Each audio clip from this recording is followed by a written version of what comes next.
Big LEZ'S League, an all rugby league experience. One word I would use to describe the Cowboys season, definitely disappointing. It was a tough season as a fan. A couple of selection issues, a couple of defensive issues as well really set us back. Our point scoring ability, once again, still top notch. Really entertaining team to watch. Scotty Drinkwater just setting up tries for fun. Murray Taulagi, he missed a few games, but he was still up there for most line breaks. I mean, Jeremiah Nanai, he can just turn a game on its head as well. And of course, you've got Tommy Dearden there, who really stepped up in terms of try assists too. Plenty of positives though for the 2026 season. Really like the signing of Reid Marnie. Hopefully him in defence will secure our middles there. In terms of attack, I think Jake Clifford and Tom Dearden, Clifford getting that re-signing throughout the year. He's a definite 6 and 7. I think Jackson Purdue, God, he's exciting at centre. Love seeing him there, and he's just going to light up on that left edge. He's going to have an absolute field day. Zach Laybart quietly chipping away too. He's an absolute talent as well. So plenty to like and enjoy. I mean, Helam Luki, hopefully, fingers crossed, no injuries this season. He is going to be a star, and he's just had setback after setback. So I'd love to see a standout season there from Lukey this time around. But yeah, a few losses, but plenty to look forward to in 2026. Hello, welcome back to Big LEZ'S League, an all rugby league experience. I'm your host, Big Les. We're going to get stuck in to your Cowboys season review after those nice words there from our good mate Nathan from the Random Stats Guy. But make sure before we begin, to subscribe to the YouTube, become a part of the Big LEZ'S League community. Interviews, we'll get those all sorted throughout the off-season, just sorting out a few things before we get those started. But you've got plenty of content in the meantime. You've got the highlight reactions of some of your favourite rookies coming through from your own club, whether that be Joey Walsh from the Manly Seagulls, which we just did recently. You've obviously got Jonah Glover coming up this Thursday. We've had Lorenzo Talatena as well from the Parramatta Reels. So plenty more of those coming. Obviously, we've had a few season reviews as well that have been leading up to this one. In fact, I think we've done a majority of the rookie. By the time this podcast comes out, we've probably done a lot of the other rookie ones. But at time of recording, the Jonah Glover one hasn't come out yet. So that's, I guess, the stage that we're recording this one out. So anything that's happened between now and then I think it's the 3rd of November today. It's the 3rd of November when we're recording this. So anything that's happened between the 3rd of November and when this podcast comes out in mid-December, then we won't be able to capture that on the podcast. But we'll get stuck in to the review because that won't really matter too much. Previews, they'll come out early next year. But let's get started. For the Cowboys, obviously finished 12th. They did finish 5th, I believe, the year before. I had it written down here somewhere. Yeah, they finished 5th in 2024. To go from 5th to 12th, obviously not. It's a real concern, especially with the talent that they've got in their roster. They probably should have done a lot better this year, and a lot of people had them projected to do quite well this season. Unfortunately, it just wasn't the case. They conceded 28.5 points per game, the second most out of any NRL team. They had 4 wins and 9 losses between round 14 and 26. So a terrible record there to end the year. They conceded 5.1 penalties per game, which is not too bad. It's 14th, so not too bad at all. But the missed tackle count as well was the big thing that hurt them, their defense. They were 5th for the worst defense in the competition with 34.9 missed tackles per game. Tough year for the Cowboys. Really tough year for them. As I said, they should have done a lot better. Yeah, sure, they had a few injuries in their backline and whatnot. Obviously in the forward pack as well. Jordan McLean was out for most of the year. So too Taumalolo. Even Ruben Cotter had a bit of an injury throughout the year as well. So there were plenty of ins and outs throughout their roster, plenty of injuries there, but their defense was just extremely poor. And especially at that start point of the year, I think when Kai O'Donnell, there was a stage Kai O'Donnell was playing. I remember it pretty clearly. They played against the Titans, and the Titans just run amok around them. I think it was earlier in the year, early or midpoint of the season. But just throughout the year, I think that their defense really definitely needs to be improved going into next season. Defense and just obviously the defense led to them losing games, conceding 28.5 points per game. You're not going to do too well in this competition. So defense obviously needs to be the big focus of next year. But look, with a lot of with some negatives there with their defense and stuff like that they need to improve, there are some positives. We unearthed Jackson Purdue. Obviously, he got plenty of opportunities throughout the year. Not the best performances in his natural position there at 5'8". I think that he'll end up being maybe either a 5'8" or a fullback moving forward or at the latter part of his career, but killing it in the centers at the moment. And for the most part, it was a really solid season from him. Just had some really breakout games there. Super talented, plenty of speed, lots of X factor, really good hands. I think himself as well, and it sort of got better throughout the back end of the year, but his defense definitely needs to be improved going into next year. If he is going to play in that left center position, you'd think that he does start the year next year at center. But if that's the case, his defense definitely needs to be improved. But all in all, like a great attacking season from him. It was great to see him unearth, as well as a bunch of other rookies in this roster as well.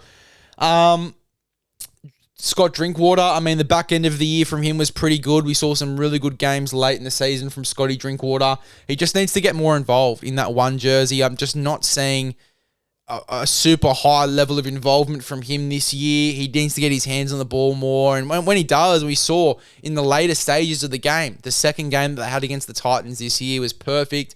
He was plenty involved there, scored 2 tries, did some unbelievable things. When he does get his hands on the ball, he is unstoppable. Just getting him some more pill, I think, is going to be key. That's really interesting to see, I guess, how they handle him and getting him more involved as well. And I'm keen to see that take place next year. Dearden in the 7, it wasn't the go. I think that Dearden is one of the game's best 6. It's similar to the Dylan Brown argument we had a bit earlier in the year as well, or a few months ago when we were talking about the Knights going into next year and even talking about New Zealand in their Pacific Championship run this season. I just don't know why you want to change something that isn't broken.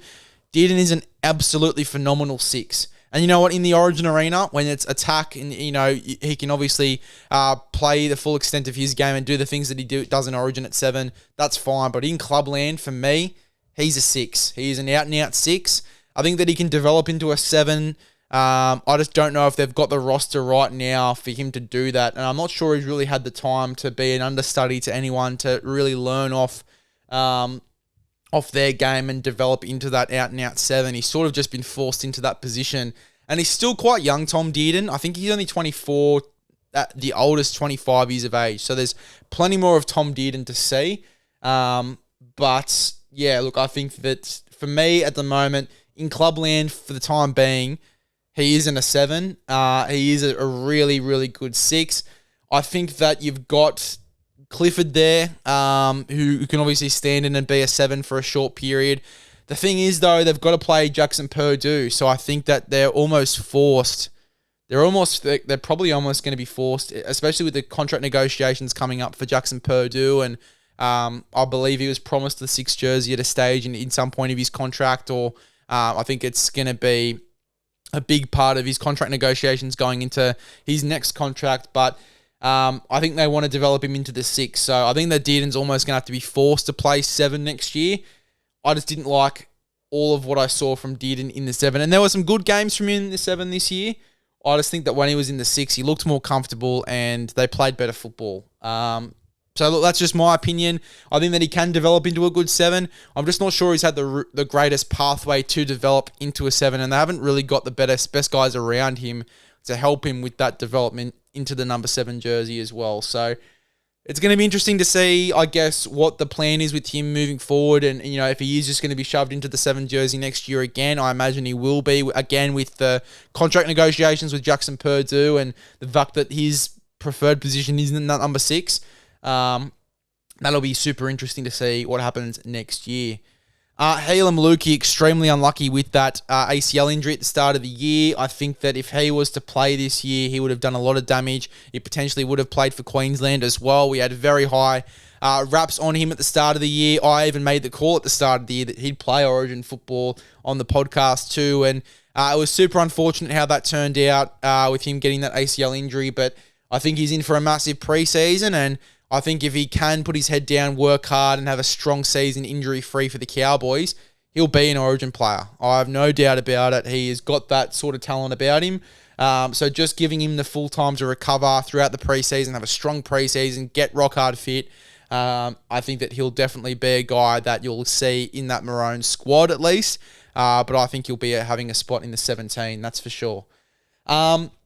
Massive back end of the season for Jason Taumalolo. Really impressed with his back end of the year. Now, there's been a lot of criticism about the 10-year contract that he is currently seeing the end of at the moment. And have you got the best potential out of Jason Taumalolo throughout that whole time? Probably not, to be honest, with all the injuries and whatnot. But I feel like, especially at the back end of this year, and there were even stages last year as well where we saw this from Jason Taumalolo. I really think that we're seeing glimpses when he is having a bit of a spell of injury-free time, when he's getting consistent games in first grade in. He's playing good footy, and at the back end of this year was outstanding from Jason Taumalolo. He had some massive games where if they don't have him, they don't win. It's as simple as that. Had some massive saves on games at the back end of the year, even though their record at the end of the year, 4 wins, 9 losses, between around 14 and 26, it's not the best. He had a massive say on those games and kept them in a lot of those games as well. McIntyre, massive year from Sam McIntyre. He's not going to be a guy that gets talked about quite a lot on other podcasts, but Sam McIntyre was massive this season. I think if they don't have Sam McIntyre in this squad, they're probably a little bit lower on the ladder, and they probably get a few less wins at the back end of the year. He was massive, and just when they had a few injuries in the side, he'd fill in different positions and help out wherever he could. He played centre some weeks. He played back row other weeks. He was in the middle. So they're starting 13, I think, by the end of the season as well with the injury to Ruben Cotter. So, Sam McIntyre, massive season for him. I think that he will definitely be higher up in their stocks, and if he's available during this contract negotiation period, I'd be pouncing at Sam McIntyre and trying to get him to my football side. He is an absolute weapon, and he was key for the Cowboys this year. He's going to be a key part of next year as well. Very, very happy with the season of Sammy McIntyre. Obviously, Murray Taulagi would say there's a little bit of a drop-off there. Obviously, had a few injuries this season, so you really can't judge his season too much. But yeah, look, I think that he's in for a big year next year. If he can put his head down and work hard, get fit, I think he could be in for a big year.